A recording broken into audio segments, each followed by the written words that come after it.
Segundo livro de Macabeus, capítulo 7. O testemunho dos martírios. Aconteceu também que 7 irmãos foram presos juntos com sua mãe, escapando-os com rélios e chicotes. O rei pretendia obrigá-los a comer carne de porco, que era proibida. Um deles, falando em nome dos outros, disse: "O que você quer perguntar ou saber de nós? Estamos prontos a morrer antes que desobedecer às leis de nossos antepassados." Enfurecido, o rei mandou esquentar assadeiras e caldeirões. Logo que ficaram quentes, mandou cortar a língua, arrancar o couro cabeludo e decepar as extremidades daqueles que tinha falado pelos outros, e tudo diante dos irmãos e da mãe, já mutilado de todos os membros. E enquanto ainda vivia, o rei mandou que pusesse no fogo para assar. Da assadeira subia grande volume de fumaça. Os seus irmãos, com a mãe, se animavam entre si para enfrentarem corajosamente a morte, dizendo: "O Senhor Deus nos observa e certamente terá compaixão de nós, conforme afirmou claramente Moisés no seu cântico. Ele terá compaixão de seus servos."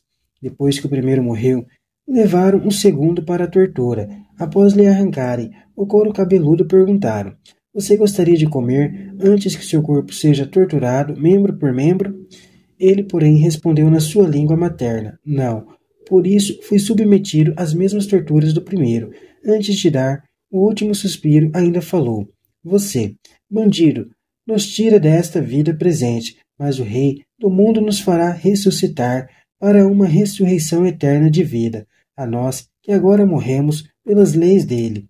Depois desse, também o terceiro foi levado para a tortura. Intimado, colocou imediatamente a língua para fora e apresentou corajosamente as mãos, dizendo com dignidade: "De Deus eu recebi esses membros, e agora, por causa das leis deles, eu os desprezo, pois espero que eles o devolvam para mim." O rei e aqueles que o rodeavam ficaram admirados da coragem com que o rapaz enfrentava os sofrimentos, como se nada fossem. Logo que esse morreu, começaram a torturar da mesma forma o quarto irmão. Estando para morrer, ele falou: "Vale a pena morrer pela mão dos homens, quando se espera que o próprio Deus nos ressuscite.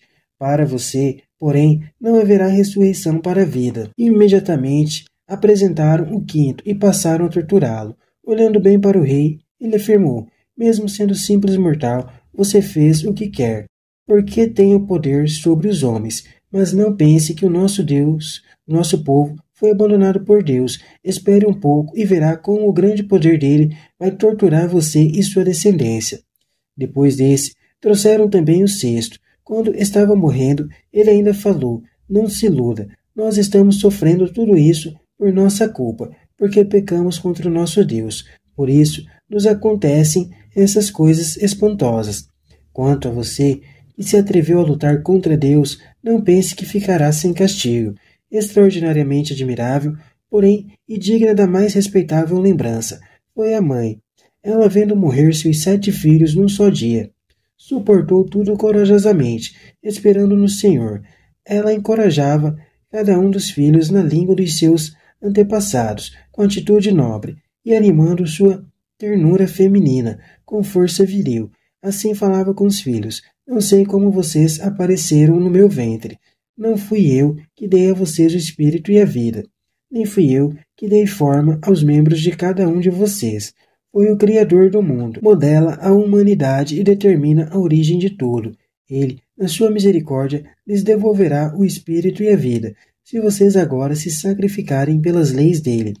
Antíoco pensou que a mulher enganava e desconfiou que ela o estava insultando.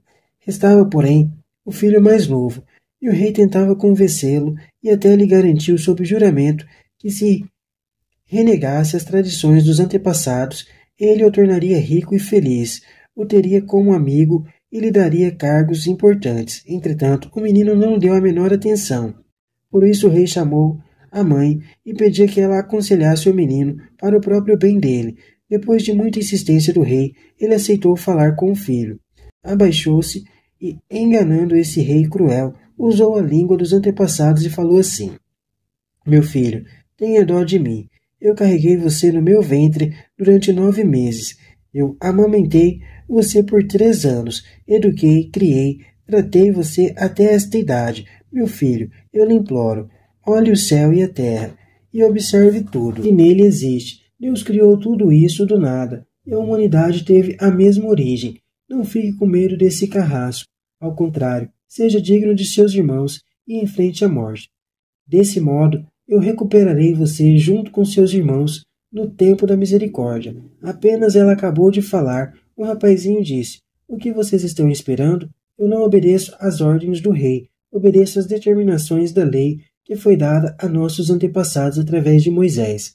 Quanto a você, que está procurando fazer tudo o que há de mal aos hebreus, você não vai conseguir escapar das mãos de Deus. Nós estamos sofrendo por causa dos nossos pecados. Por um pouco de tempo, o Senhor vivo está irado conosco, e nos castiga e nos corrige, mas ele voltará a se reconciliar com os seus servos. Quanto a você, ímpio e pior criminoso do mundo, não fique se exaltando à toa, ou gritando esperanças que não têm fundamento. Enquanto ergue as mãos contra os servos do céu, você ainda não escapou do julgamento do Deus Todo-Poderoso, que tudo vê. Depois de suportar um sofrimento passageiro, os meus irmãos já estão participando da vida eterna, na aliança com Deus. Em troca, no julgamento de Deus, você receberá o castigo justo por sua soberba. Quanto a mim, da mesma forma que meus irmãos, entrego o meu corpo e a minha vida em favor das leis de meus antepassados, suplicando que Deus se compadeça logo do meu povo. Enquanto isso, você, à custa de castigos e flagelos, terá de reconhecer que Ele é o único Deus. Suplico que a ira do Todo-Poderoso, que se abateu com toda a justiça contra o seu povo, se detenha em mim e meus irmãos. O rei sentiu-se envenenado pelo sarcasmo, ficou furioso e tratou o menino com crueldade ainda mais feroz do que fizera com os outros. E o menino morreu sem mancha, confiando totalmente no Senhor. A mãe morreu por último, depois dos filhos. Por ora, basta o que contei sobre as refeições sacrificais e as incríveis crueldades. É uma das páginas mais comoventes de toda a Bíblia, mostrando que o tempo de perseguição se torna ocasião de educar para o testemunho capaz de enfrentar até o sacrifício da própria vida. Aqui aparece pela primeira vez e com clareza a crença na ressurreição. Esta se baseia na compaixão de Deus para com seus fiéis, no poder de Deus que do nada e da morte é capaz de criar a vida, e na aliança de Deus com seu povo, que jamais será rompida. A fé na ressurreição, porém, aparece com um contexto difícil, onde a pessoa é chamada a dar a sua própria vida em favor do povo. O texto também deixa claro que os mártires são testemunhas radicais da verdade. A coragem de entregar a própria vida liberta a língua para mostrar o verdadeiro porte do perseguidor.